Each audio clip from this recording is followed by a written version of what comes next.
Welcome to Paranormal Science Lab Live. My name's Lisa. I'm John. And we're here tonight in the beautiful John Wise Mansion in Joplin, Missouri. And for those of you out there that just want to experience in a haunted house, or you have a team that wants a private investigation, get a hold of us. This venue is open for booking, and it's a lively one. Our guest this evening is Janice Tremere, longtime investigator, author of quite a few books on the paranormal and history, and who has an exciting film project going on. How are you doing, Janice? Oh, pretty good, pretty good. We just managed to film at least part of a trailer today. Some of our people who were supposed to be dead people couldn't make it, and during filming, we were here in our house, so we had a green screen set up and everything, and we were doing makeup and all that. And of course, it started snowing, so some of the people had to travel a little ways from Branson, said we can't make it because it's kind of bad down that way. Oh no! So you had to improvise, huh? Yeah, that we did. But Janice, for listeners who may not be familiar with all your work, can you give us a little bit of your background and how you got into the paranormal field? Well, I've been interested in paranormal ever since I was a kid, and had some experiences and different things growing up out in a farm, seeing UFOs and shadow things and whatever. And I really, I'd say around 2000, had my first call to come help a young man who had about a 2-year-old boy at the time. He was a classmate of one of my kids, and the little one was being bothered by some kind of an entity that his dad was calling a demon. I don't know whether it was or wasn't. I'm not making that call. I did not at the time personally see anything. And of course, we could feel that there was something kind of weird going on. And basically, there was 2 or 3 of us called to sage the place and try to cleanse it. And that was my first experience in doing something like that. And it seemed to work because the little one wasn't bothered anymore, and whatever the entity was that was coming there in the house was no longer bothering the child. So that was a good thing. And then it's just, as a few years have gone by, I've just found a group I could join, and then I went from there to forming my own group, and that's just, it just keeps rolling along. Can you tell us a little bit about your team now? My team now is called Paranormal Research Association. There's about 7 of us on the team. And we don't have all the fancy equipment that you see on TV, but you don't really have to have that. You can do with, like we don't have that FLIR or anything. I'd love to, and I've worked with it before. But we've got cameras, recorders, the thermometers, and various things that you can get fairly easy and not too expensive, because some of that stuff can be thousands and thousands of dollars. Definitely. And it's funny you said that about not needing all that equipment. This very topic came up last week when we were talking with John Zaffis, and he had that same opinion. In your opinion, what is the upside and downside to having the gizmos?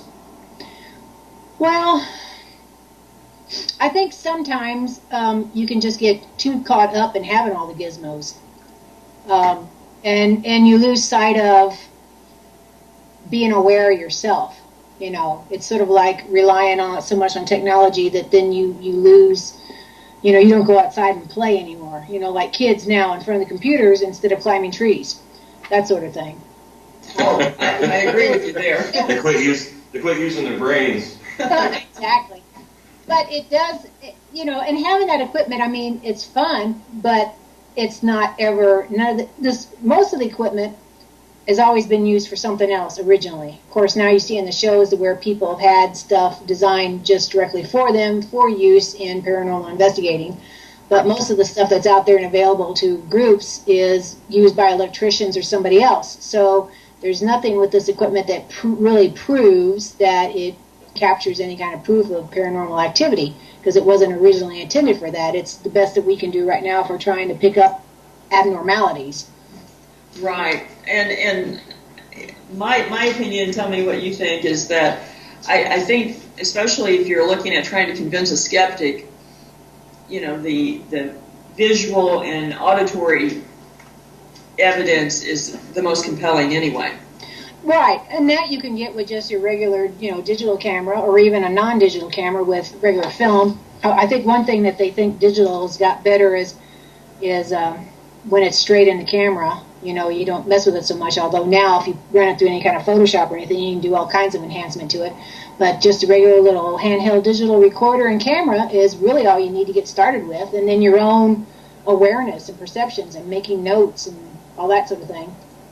What is your advice to someone that's wanting to get started? There seems to be a proliferation of people in the last few years with all the TV shows and everything that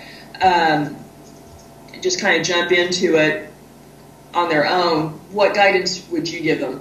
I would say, in a way, don't follow the TV shows, because the TV shows are meant to hook the audiences. And so a lot of people don't realize it's not all excitement. You're not all seeing stuff going on all the time. You don't always have evidence. Most of the time you're sitting there trying to stay awake, because it can be very boring. And then, of course, if you're going through your EVPs and stuff later on, you can find all kinds of cool stuff. But a lot of these TV shows, and I'm not going to name names, are pretty much just run here, act like you see this, do this, ooh, big scary thing, and then all this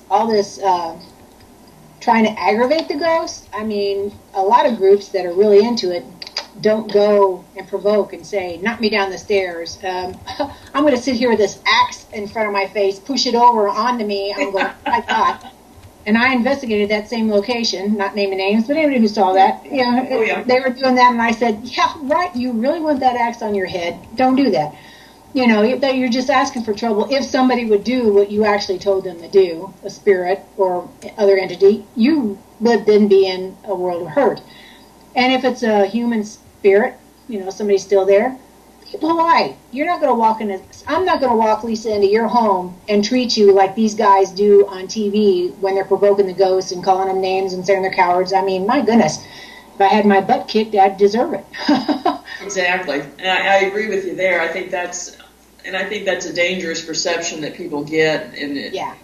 And there's an element now of people thinking they're going after it for an adrenaline rush. Oh, yeah. And that's dangerous. And we're seeing a lot of people who think that this is real by, all the different news articles of paranormal investigator basically entered illegally onto private property and wound up dying because something fell on them, or they fell someplace and, they had no business being there in the first place. Right, or burning the place down or things like that. Yeah. And going in and messing it up for other groups. Kindred House there, where you do tours, before you guys started doing the tours, I was with another group at the time where I was, before I started mine, and some other group, local one, I don't even know if they're still in existence, had gone in there and decided that they were going to look behind in one of the bedrooms. One of those big dressers was like bungee cord to the wall to keep it upright, because, the floors were uneven and stuff. And they decided they were going to get behind there or something anyway. They tore up, antique furniture and stuff by seeing the shows where they dig through walls and whatever. And so they tore up antique furniture and pretty much ruined it for a period of time for any other paranormal investigators to go to that location. That's very true, and I can tell you, it took quite a while of getting to know them and persuasion for that to change. Yeah. Yeah, I think then it was pretty well shut down to people until you guys opened it back up again. Yeah. What is your most favorite location that you've investigated?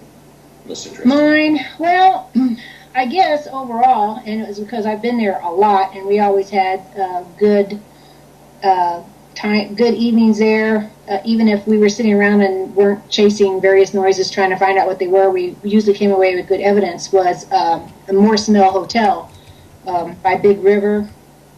It's just south of Highway 40, south of Sullivan. It's been Steven LaChance did movie on it, and it's been now on a couple of TV shows and stuff, like Most Haunted or Scariest Places. But it's a place that was a big tourist area before Lake of the Ozarks took over. And so it's had the James brothers there, of course, and Charlie Chaplin and Clara Bow and Al Capone and stuff like that. And we always got a lot of cool evidence there and just a lot of personal experiences, too. I saw teammates being scratched, and I had one time when I wasn't there with the team, a little girl's voice called my name asking where I was and different things like that. So that's been like one of our favorite places to go. We haven't been there for a while, but we used to go quite often. And it certainly is getting a lot more press and interest from people, I know. Yeah. And I understand that people can book it pretty easily these days. Yeah. So if they're interested, they can find that. Yeah. And when we were going, it was before it was as well known now, and of course, now with so many places like Pythian Castle and everything here in town is a great place to go too. And unfortunately, with so many different ghost groups and TV shows, sometimes some of these places just price range themselves out of what beginning groups can get into. And you have to pay to get in there, and it's like thousands of dollars. We were trying to go do the state pen and just cannot afford it at all. My understanding is the price has gone up since they opened that one up. Yeah, the Missouri State Penitentiary in Jefferson City, for anyone that's interested. And I also understand that they limit the area you're in severely, and they don't turn off the lights and things like that. Well, and some of them only give you, you're paying like hundreds of dollars per person, and you only have like a 4-hour time span to be there or something, Right. And that constrains things a lot. Yeah. Hey, Janice, tell the story of how you ended up starting writing books. It's a very interesting one. Okay. Well, the group that I started with another gal we decided to call ourselves Route 66 Paranormal Alliance because there wasn't another group out there that we knew of really with that name. And Route 66 comes through Springfield here and everything. So we were based out of Springfield, so we went with that name. And due to that and being on Facebook, I got contacted by History Press to write my editor said, "Do you think you can write a book, or would there be enough ghost stories along Route 66 to write a book?" And I said, "From Chicago to California, yes." And then when they gave me like the details of the size of the book and everything, I told them, I said, "You're not going to do justice to the whole entire road. In fact, even just here in Missouri, I could do a book bigger than that on the hauntings, connected not directly on the highway, but within an hour's drive or something where people can travel." So I suggested just doing the first one on Missouri with hopefully others to follow, and they agreed to that. And so my very first book was the Missouri's Haunted Route 66, and since then I've got 5 books with them. My last one was Illinois. I finally got started with Route 66 again, but most of the books are dealing with Missouri because they look for regional authors and stuff so we can go to book signings and all that. So that's how I got started with that, and it's worked out pretty good. Yeah, and what has surprised you the most, or been the most interesting story that you found in writing those books? What has surprised me the most? Well, I don't know if you could say it was a surprise, but I've had people give me stories that were just kind of off the wall, maybe not necessarily ghost related, but a lot of things were people from colleges where you can't really get in and investigate a college. Right. You can hear tales of it, but there are also sometimes to where only if you go there do you actually really know the story. Like if you're attending or if you work in a library, only the people who really work there know the story going on. So I've had people coming in and working there, or like I have a relative that works at Silver Dollar City, and they don't necessarily want ghost stories out, but the people that work there say, "Oh yeah, it's haunted. Let me tell you." So we've gotten some cool stories that may not be out there unless you are working there or live at the location or something. And that's pretty neat. Well, and I do find that as well, is that there are a lot of places that are pretty closed-mouthed about activity because they're afraid it might harm their reputation or clientele. But did you say the other? You asked it. Oh, I asked it. Okay. Kind of roundaboutly, but you asked it. Okay. Did you want me to come up with a random question? Sure. I can come up with a random one. Sure. What do you think of our location here, Janice? Have you ever been over to the John Weiss house? No, I haven't. It's I have to drag you over here. Yeah. Come down. It's about 2 blocks from the Olivia. Cool. And built in 1899, and just a very elegant place. And we're actually hearing footsteps above us on the landing right now. Yeah, if anybody, I keep looking up because I'm expecting somebody to be looking down. Nice.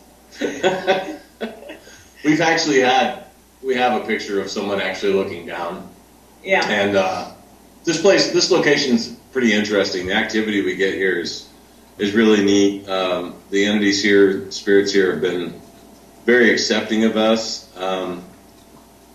It seems like every time we come in here, we hear things. Little girls squealing, talking, all kinds of crazy stuff here. It's a lot of fun. It's a neat location. Yeah, I've only been to really the Kintrick House there in Carthage, and the little battlefield connected, not too far from there, and then the bed and breakfast, the schoolhouse, Prosperity. Yeah. Well, did you have any experiences there? At Prosperity? Yeah. We were sitting in the living room, what is designated their living room, and we were seeing little shadow children in the dining room, which is, a big opening. It's not one all big room, but it's got a huge opening, more so than just a doorway, a big arch place. And we were seeing a little shadow kids playing like peekaboo around the table legs and around the furniture that was in there. I have a picture of what appears to be a shadow child in one of the upstairs rooms, which had been a classroom. And I also have pictures then from inside that room to show that there was no objects up against that window. The window had curtains, like lace curtains in front of it, but there wasn't anything like a lampshade or anything in there. And the whole team at the time was all outside. And the people who owned it, they had their own living quarters, and they were in the living quarters, and they weren't, out running around. The most interesting thing we had happen that night was one of our team members got hurt. If I can kind of do a little bit of a layout of the school, and these old-time schools were kind of built this way. You had a door you came in, and they have that whole little cubby hole thing to cut out the cold air. So you have the outer door, you have the little like coat room type thing almost, and then an inner door, and the floor with a set of stairs up to what is basically the first floor landing, and then a second stairway going up to the second floor. Well, we were on the first floor, basically where the living room and dining room and everything was, and we were going to go outside. We like to go outside every now and then, kind of give ourselves a chance to like cool down or whatever, let the building be by itself for a while, and leave our equipment running, because sometimes we get EVPs and things caught when we're not actually there, Right. And we all go out as a group so we know where each individual is. So we were all as a group headed outside, and part of the group was already down on that first floor, or that bottom landing by the doorways. And I was coming down the stairs with one of the team members right at my left shoulder. And I just got this kind of funny feeling that something was going to happen. And I kind of almost, not exactly knew what was going to happen, but I looked over at her because I knew something was going to go. And I just couldn't really move. And then my co-founder was down just at the bottom of the steps, and we were only like 3 steps up from the floor. And she had the same thing, and we all just kind of looked over at the girl here to my left, and next thing you know, she goes falling down those 3 steps and lands smack on her knees. And she was an EMT, so she had her kid out in the car, and we, got her inside, bandaged her up, and her knees swelled up and everything, got her set on the couch. Well, then that night, you could see like a small hand, fingerprints and stuff, embedded in her ankles, the redness. And that lasted for several years, where you could see that little handprint in her ankles. And we couldn't think of anything except maybe a kid playing a prank, because we've been told that the kids used to jump from the top of the steps down onto that, bottom landing, plus by the door, the entrance door was where the rope was, where they would ring the school bell, to call kids in. And the kids would like to jump from the stairs to try to catch that rope and swing on it. So, how kids like to shove and everything. And that's the only thing we can think of is maybe it was just rowdiness on the stairs. So that was the only thing. I was going to say that, that's a good illustration of sometimes the personal experience can be more profound than something you capture on video or something. Yeah. And that kind of leads me into that, Janice, we kind of talked about some of the high-tech gizmos. I know that you employ some of the older techniques, too, such as dowsing. Yeah. That a lot of people may not be as familiar with in paranormal investigations. Can you talk about that a little bit? Right. And dowsing, I use the L-shaped rods. People may have seen pictures of them. Dowsing goes way back a long time ago when people used to be water witchers, and they would find, springs and dig, here's a well. And they would have the forked twig that would move in your hands. People use that to find location of unmarked graves, that sort of thing. What I use is some brass rods that's bent into the shape of an L, and I have a set of them, so I have one for each hand. Mine happen to have turquoise quartz tips wire wrapped around the ends of them, and that's not a requirement at all in any case. Mine also, the part that I hold goes into a sleeve, a copper sleeve, so that the rod can rotate freely.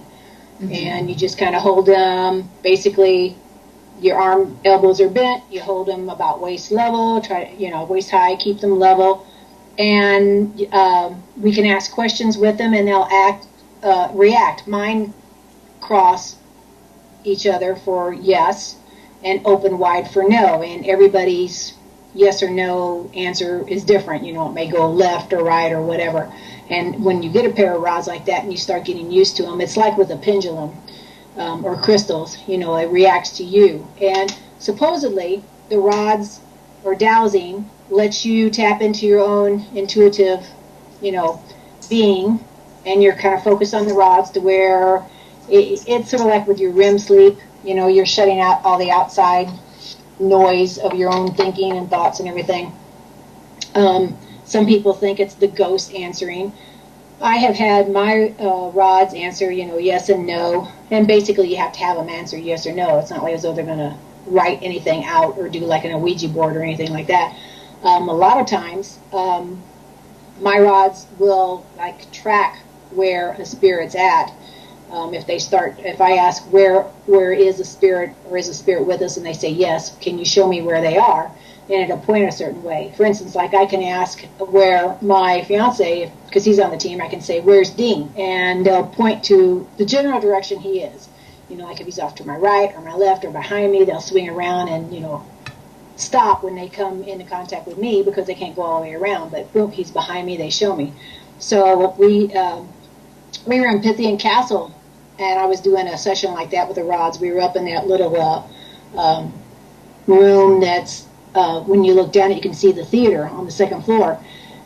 We'd been taking some pictures, doing EVPs, and I pulled out my rods and was asking if anything was there, and it started just tracking throughout the room and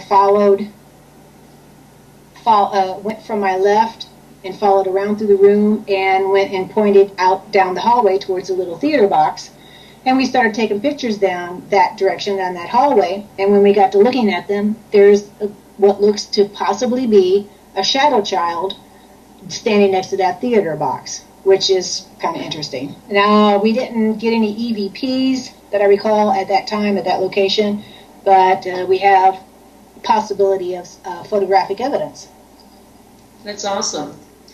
I know it's something that some people employ, some don't, and probably a lot of people aren't really familiar with it. So that's why I wanted to kind of go into that a little bit. Yeah. Well, actually, if you watch some of the old original Ghost Hunter TV shows, and you have to find like year one, they had a gal on there that utilized the dowsing rods, and I guess they decided to get more high tech and did away with her, and after a while. Yeah, and I think Paranormal State did too as well. Janice, do you use them? Are your dowsing rods almost on every investigation, or? I generally take them with me all the time. I may not use them all the time, or I may just use them for a part of the time, because I want to carry around like a camera and recorder, and that requires using two hands. So it's not like I spend the whole night using them. I may just use them for a part, and if I don't, if the whole like gut feeling isn't there to pull them out, it's just kind of how things go. But they are with me in case I do want to use them. One of our tour regulars, I'll say, was asking quite a few questions about it. I expect to see them on the next tour. That makes me think, would you suggest to someone who's interested in using dowsing rods to buy them off the shelf, so to speak, or to make them themselves? Well, if you make them yourself or you have somebody make them for you, it doesn't really matter. If you make them yourselves, you're already connected with them. But if you go buy them out of a store, you can connect with them just like if you're buying a crystal. If like mine, somebody else had made those. Dean now makes dowsing rods, but I got my pair many years ago when I lived about an hour west of St. Louis, and we were going to a psychic fair, and this lady made them.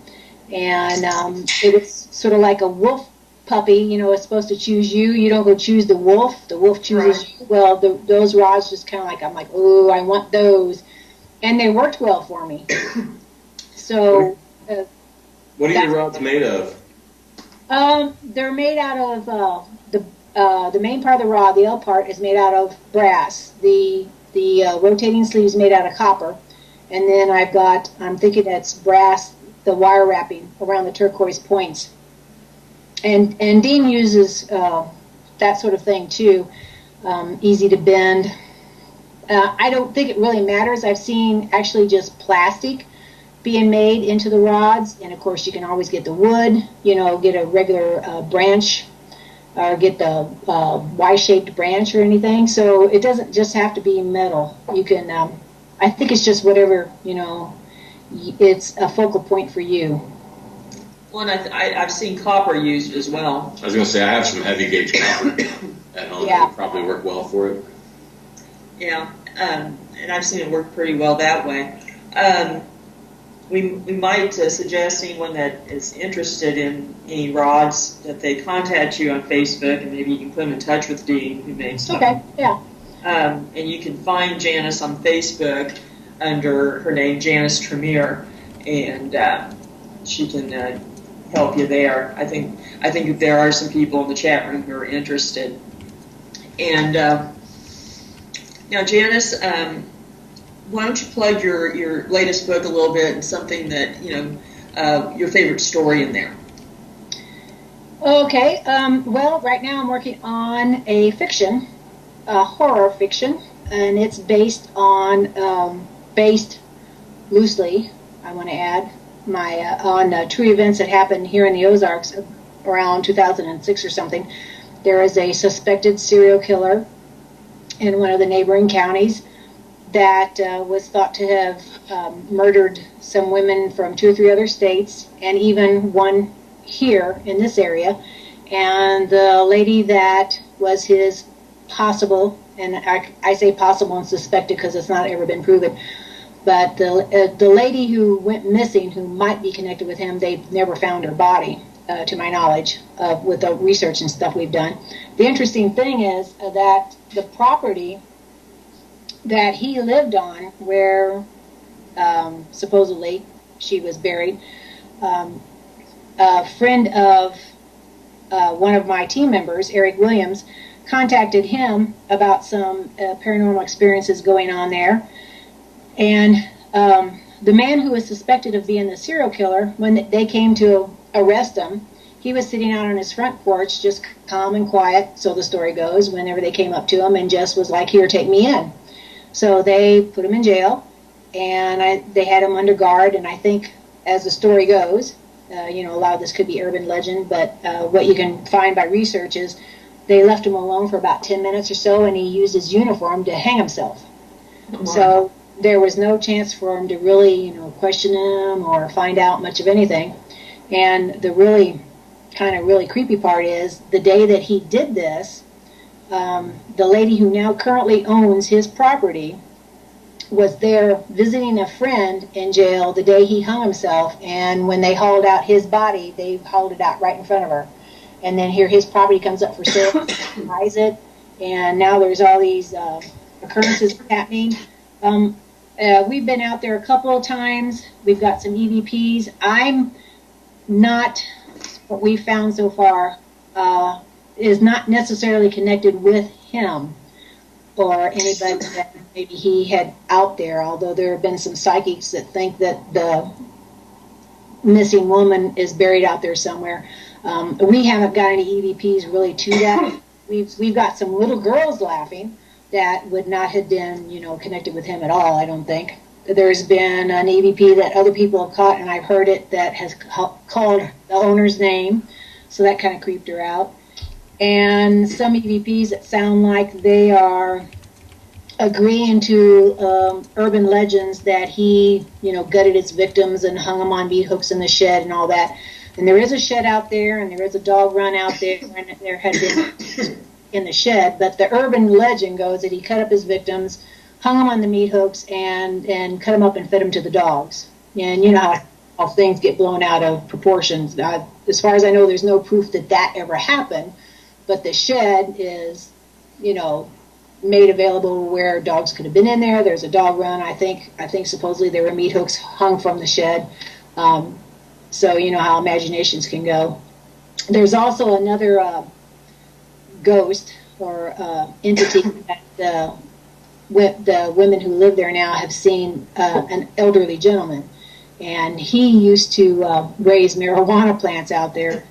And they see him walking this fence row where they think maybe he had his plants. And one of the EVPs we got, she was, describing this stuff to us. So they were talking about marijuana and pot and everything like that, and we got a voice saying pot. So that's kind of interesting. So we. Did you find any? You could. I'm just asking. Where's this at? I think John's taking notes. I don't want to know for any reason, just for completely paranormal reasons, right? That was really Janice, let everyone know which book that story's in. Okay, that is called The Haunting of Booger County. Mm-hmm. And so my novel deals loosely, with the story of the haunting of the land, and I kind of approach it as that there was like an ancient evil in the land that maybe was the cause of possible serial killer, and anybody who lives there gets affected by it. And so there's ghosts and stuff out there and everything, but it doesn't deal with just a serial killer. It deals with somebody who moves in and is experiencing the ghosts and kind of maybe going crazy by whatever caused the other guy to go crazy in the first place. So it's highly fictionalized, and that's what we're gonna try to film our independent movie along the lines of the story that I'm currently writing. And I'm having a lot of fun writing all kinds of crazy, scary stuff for the main dude who moves out there. But it is loosely based on real events. Yeah, it's loosely based on real events because it does deal with a serial killer that that was in that area in Booger County, which is a nickname for a real county here. And but since he was not proven to be, so there's no way I'm going to say he was. And of course, all the names are changed. Right. And the main character is just a totally made-up, fictionalized character and everything, but it does mention the suspected serial killer that lived there before. Although in my book, he actually was a serial killer and he films himself and all that. But, that's just an idea, the idea of it. Right. And for anyone that isn't from southern Missouri, it's Booger County is a nickname for a real county in Missouri. Yeah. Namely Douglas County. Yeah, and in the book, actually, I do actually talk about some of the evidence that we actually did find on our investigation, and some of the places where they found like some bones that were not explained, and just some various creepy things that actually the current owners, with their permission, have experienced there. So there are, I mean, let's face it, I go real crazy with, seeing like the black haggard type women and that sort of thing that they didn't see. But if I talk about bones or like some of the EVPs or something, or if I talk about what the paranormal group that comes in to help this guy finds, it can be based on what we have actually found there, or what my group has found on various other investigations. And I've just pulled my experiences with paranormal locations, or somebody that I maybe know who's got some kind of an experience, and caught a certain EVP or gotten scratched or something like that. So it's got a mixture of pure fiction, stuff based on a real story, and then experiences that we've ever even really had for real. And sort of taking the flip side of that, is there an investigation or a location that the evidence really surprised you based on the history there, that what you got was contrary to what you expected? Well, I would say Prosperity Bed and Breakfast was interesting because it, as far as history goes, it was always a school. They don't know why. There's no like records of children dying on the property, so why would it be haunted? And why is it haunted by little kids, or what appears to be little kids? And that I don't know if it's just that little kids maybe had a good time there way back in the day, like in the 1800s or whatever, so that's, their memory, and that's where they, if they, when they pass, that they hang out there, or if it has something to do with even farther back, maybe some Native Americans or something. There's sometimes places like that you just don't know why it's haunted. It's not like as though there's been suicides, murders, a Civil War battle, or that you're got a building on an Indian burial ground. You're going, nothing happened here that we know of. Why is this haunted? And that's one of those locations. In that same vein, what do you feel the role of historical research for paranormal investigators is? Well, I think what I like to do anyway is help preserve some of these locations, because they're, like Kendrick House was in danger of being lost to us, and a lot of these locations are in danger of becoming parking lots or a plastic building or something. So a lot of it's kind of cool if you can call some kind of attention to, hey, something important happened here. Let's not get rid of this. If you can save it at all, if the building's too dangerous, and just totally gone, sometimes there's nothing you can do about it. But I think it's helping people to become aware of their history. I've had a lot of people, and that's what with History Press, and because you're published with them too. Something happened with the game, I see. Yeah. Yeah, it's probably Dean in the other room, if you heard him. But History Press, that Lisa and I both write for, they want the ghost story books to be first and foremost about the history of the location. And I've had a lot of people that want to buy the books just because of the history, let alone the ghost stories. And they're really glad that if I write about something like Pythian Castle here in town, I mean, and I know when I moved here in Springfield, I heard about it, but it's hard to see. It's a huge, huge building, but with the Evangel College built up around it and the military base and stuff around it and everything, you can't see it unless you know exactly where to look for it. And you drive right by this tiny little road, and there it is. And it's smack, almost not exactly in the middle of town, but it's close to downtown. And a lot of people don't even know it's here. That's true. It's you kind of come up on it. And I find I've been asked quite a few times about people that they use my books, I'm sure yours too, almost as driving guides to go find the locations. Yeah.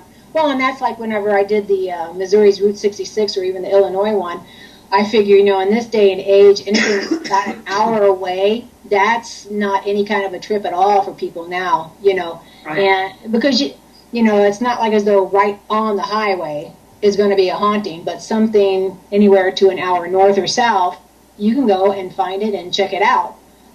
And most of course, what I write about is a public place too, because you don't want to give away any private locations. That's the person's private. We've had a lot of interesting things with private locations, but you don't divulge that. Right. Now, with the haunting of Booger County, we have permission, although I'm not going to tell exactly where it is, although anybody familiar with the story probably, they may not know where the actual house is, but, they may go, oh, yeah, I know what story you're talking about because I've been here for a lot of years, so I'm familiar with it. But, we have permission from the owners to use, evidence that we caught there, any kind of photographs, because like with the movie, we'll probably put in pictures that we've caught of some weird anomalies, or use the EVPs that we caught, and we've got them on film interviewing them, and have their permission to use these things, and they're quite all right with it. In fact, they're on our fan page in our group, and we keep them updated on how things are going. Okay. I think we have a question in the chat room about Morse Mill. Did you ever collect anything near the cistern? Near the cistern? Near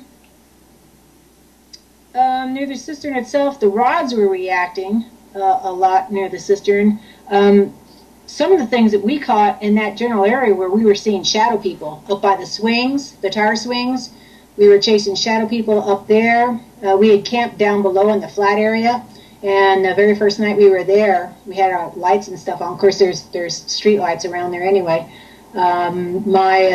At the time, she wasn't my co-founder because we were both with a different group.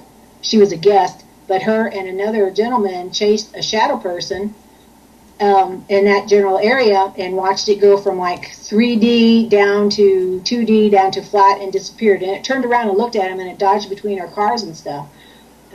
We had, yeah, it was kind of weird. And of course, one of our favorite stories is having the neighbor. Well, we went out to eat. My team generally does not have team T-shirts, and this was the reason why. When we first got there, we had our T-shirts on, and of course the guy who owned the place had probably alerted the little town there that we were there. We went out to eat in the local restaurant with our shirts on, and by golly, that night when the bars were out, we were the object of all kinds of photographs.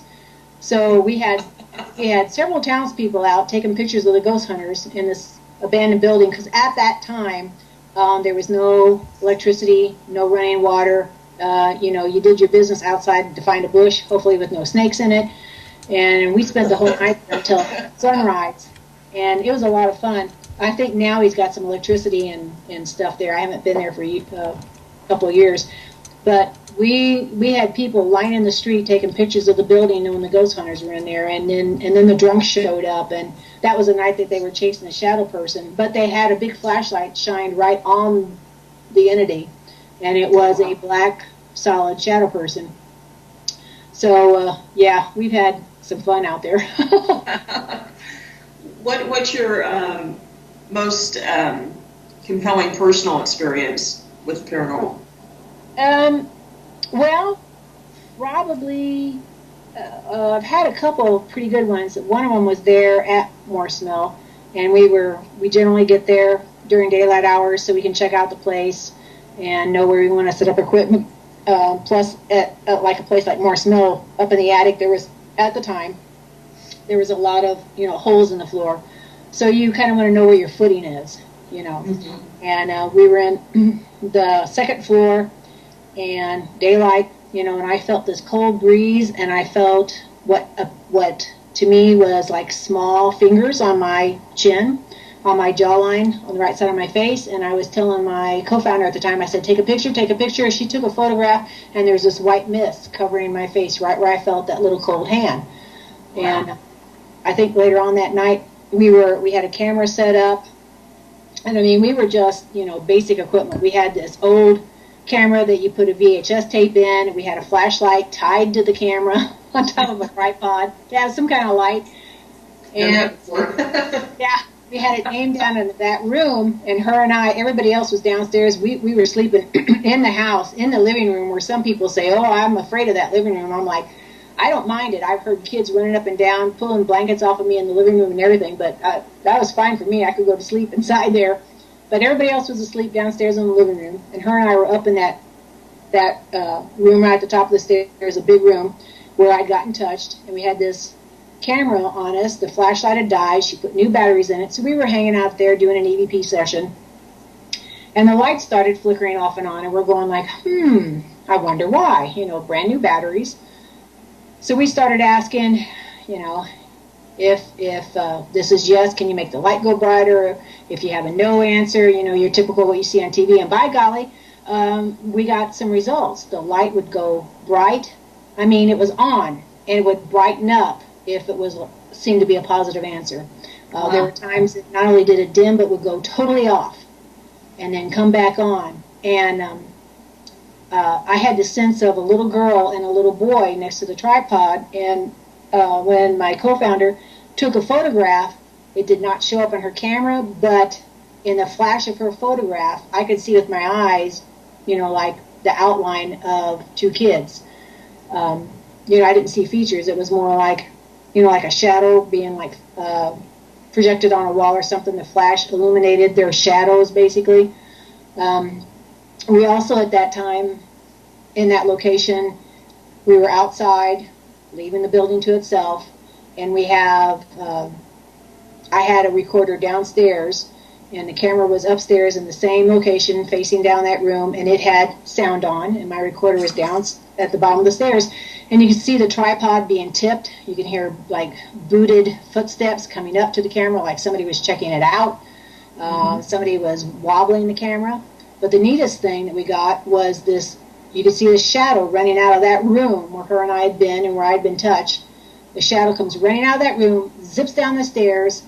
On the video, on the audio of the video, you can hear a little girl laughing, and on my recorder downstairs, same timestamp, you can hear her laughing. So that was. That's interesting that you caught it in two places.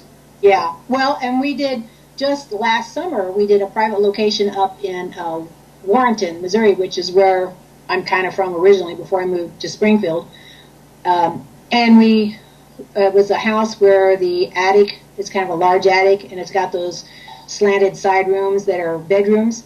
Mm-hmm. And one of the stories was the kids are afraid to be up there, and one of the little girls had gotten locked into one of the little side closets, and that was just kind of, it's like some basements are creepy. This attic's just kind of creepy anyway. So we had a camcorder aimed at this closet, and it had sound. And then I was out in the central area with some other team members that's got a larger, peaked roof to it. And the camcorder, my son-in-law had that running. When we got back to the house, we did a 2-day investigation there, and I got some really neat EVPs. He was listening to it, and you could hear all the way across the room this voice saying, "Bad things everywhere." I mean, clear as day, one of those grade A EVPs. Even my daughter, who was not there, she's like, I know what that says. It wasn't like as though we had to run it through filters or there was any discussion of, I think it's this or I think it's that, really. There's bad things everywhere. And then when I listened to it on my recorder, I've got the same exact thing, and I was like outside the room. Wow. And then another one I that was neat that I've got on my EVP was a voice saying banshees. And I thought, now why in the world would this voice say banshees? And when I told the lady who is living in the house, she says, "Oh, that's what I call my kids all the time, was banshees." So I that up and was saying banshees. And she thought that was rather hilarious. But that's funny. So now that you're involved in a filming project, how is that different when you are writing for something like that versus the other things you've done in the past? Well, I have a lot more freedom, definitely, because it's a fiction thing, so I get to make up stuff. Right. That's so true.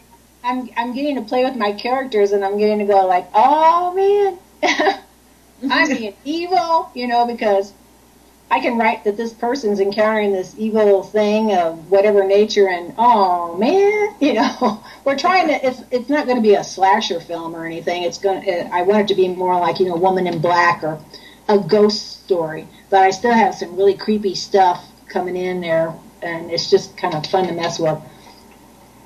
Have you had anyone that is upset or offended that this is being done about their local area or anything like that? No, not yet. In fact, with the name of it, anybody local, they're going like, "Oh, I bet it's this county, isn't it? Oh, I may know what that story is based on." So, people are kind of laughing with the name Luger County. They're like, "Oh, I know what county that is." Yeah. Yeah. Yeah. It certainly it catches attention, that's for sure. Yeah. Yeah. And pretty sure that was my son's bedroom when he was younger.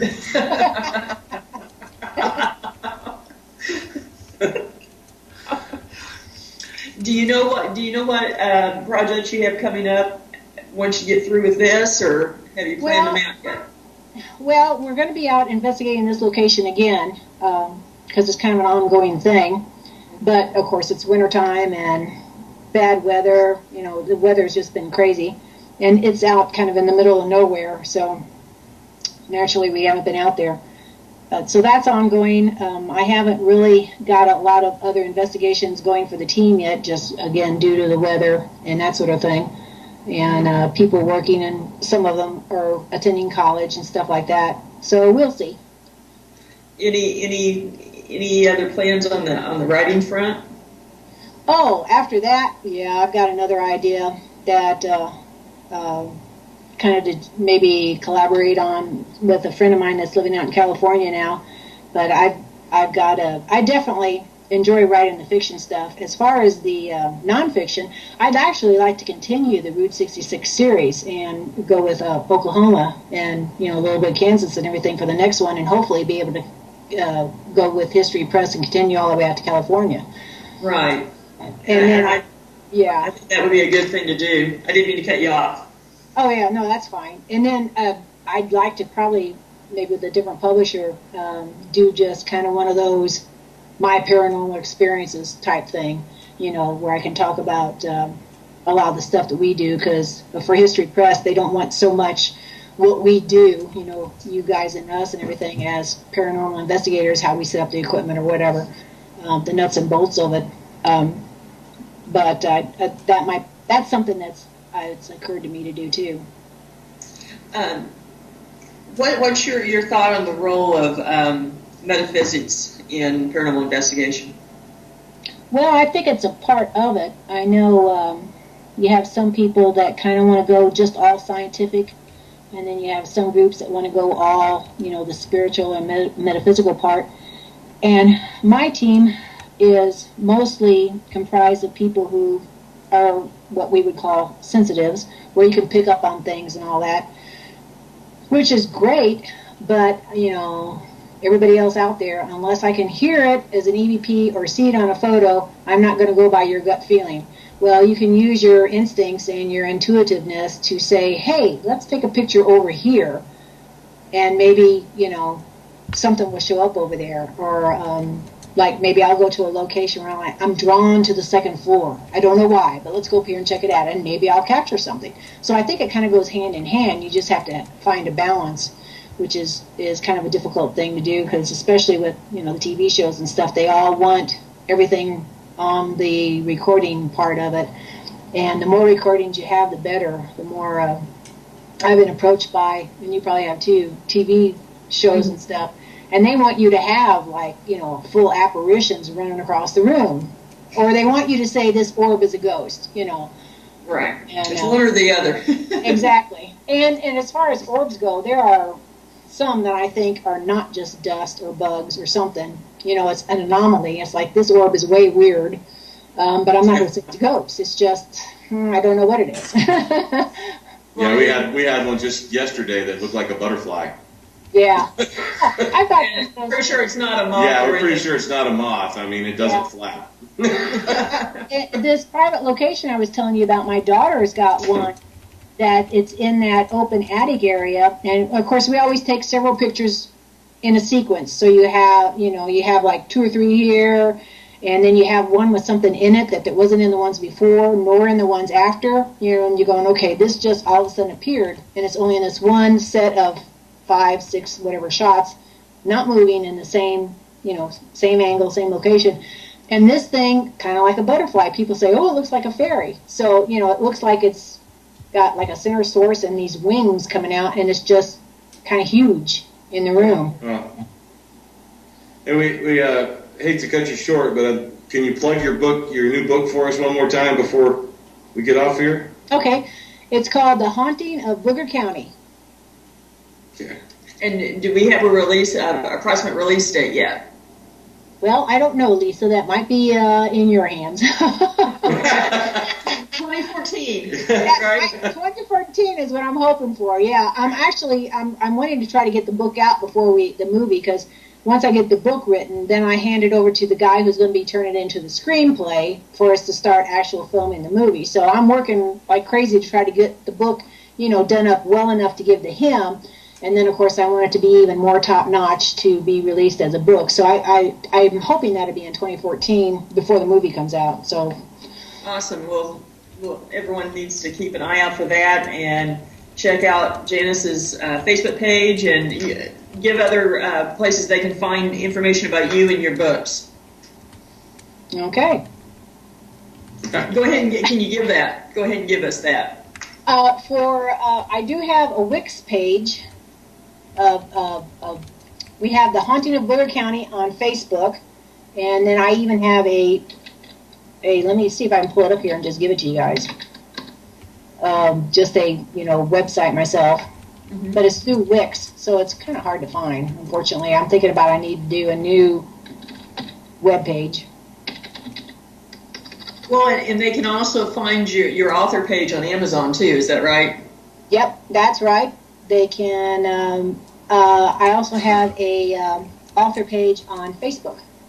Okay. That might be easier to find me, because sometimes people say they have a hard time finding me just under my name on Facebook, which I don't know why. But I have a Janice Tremere, author, paranormal investigator on Facebook. Okay. And we have the fan page, Haunting of Booger County. We also have a group, Haunting of Booger County. And let's see, I'll just give you some links here. So probably one of the easiest ways, if you look up The Haunting of Booger County, I'm one of the admins, and I'll post little bits on there of, this is, my little writing for the day. So they can find you that way then. Yeah. Okay. We're going to have to... That's kind of short. We're going to have to kind of wind it up. Okay. Janice, thank you very much for talking to us, and hope to have you back another time. Really appreciate being here. And thank you. And everyone, join us next Saturday at John Wise House if you are in the Joplin, Missouri area. We're going to have a tour and ghost hunt here at 8 p.m. Will be a good time. And next week, join us as we talk to Selena Roan about technology and the paranormal. And stay tuned right now for Closer to Death with Selena Roan. Thank you. Thank you, everyone. His dad was calling a demon. I don't know whether it was or wasn't. I'm not making that call. I did not at the time personally see anything. Of course, we could feel that there was something kind of weird going on. And basically, there was 2 or 3 of us called to sage the place and try to cleanse it. And that's my first experience in doing something like that. And it seemed to work, because the little one wasn't bothered anymore, and whatever the entity was that was coming there in the house was no longer bothering the child. So that was a good thing. And then it's just, as a few years have gone by, I've just found a group I could join, and then I went from there to forming my own group, and it just keeps rolling along. Can you tell us a little bit about your team now? My team now is called Paranormal Research Association. There's about 7 of us on the team. And we don't have all the fancy equipment that you see on TV, but you don't really have to have that. You can do with, like we don't have that FLIR or anything. Would love to, and I've worked with it before. But we've got cameras, recorders, the thermometers, and various things that you can get fairly easy and not too expensive, because some of that stuff can be thousands and thousands of dollars. Definitely. And it's funny you said that about not needing all that equipment. This very topic came up last week when we were talking with John Zaffis, and he had that same opinion. In your opinion, what is the upside and downside to having the gizmos? Well, I think sometimes you can just get too caught up in having all the gizmos, and you lose sight of being aware of yourself. You know, it's sort of like relying on so much on technology that then you lose. You know, you don't go outside and play anymore. You know, like kids now in front of the computers instead of climbing trees, that sort of thing. Oh, I agree with you there. They quit using their brains. Exactly. But it does, you know, and having that equipment, I mean, it's fun, but it's not ever, most of the equipment has always been used for something else originally. Of course,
paranormal and history, and who has an exciting film project going on. How are you doing, Janice?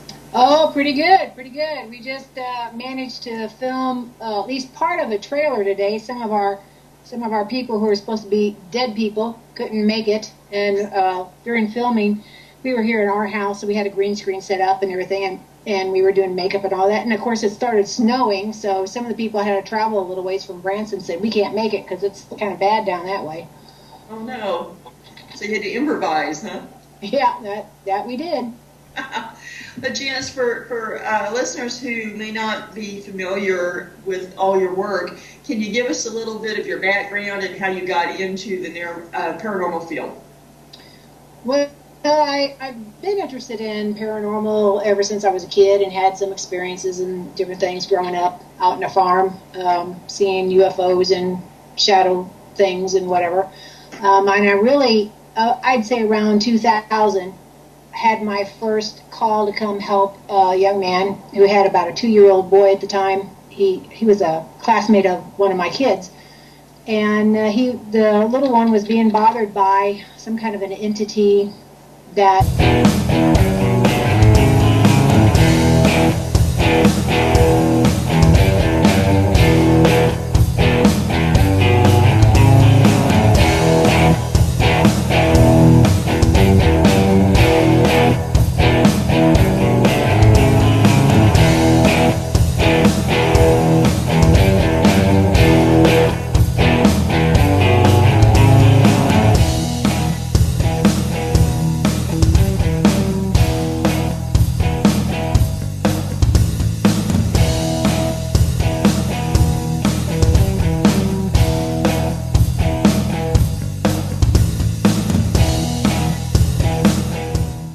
Welcome to Paranormal Science Lab Live.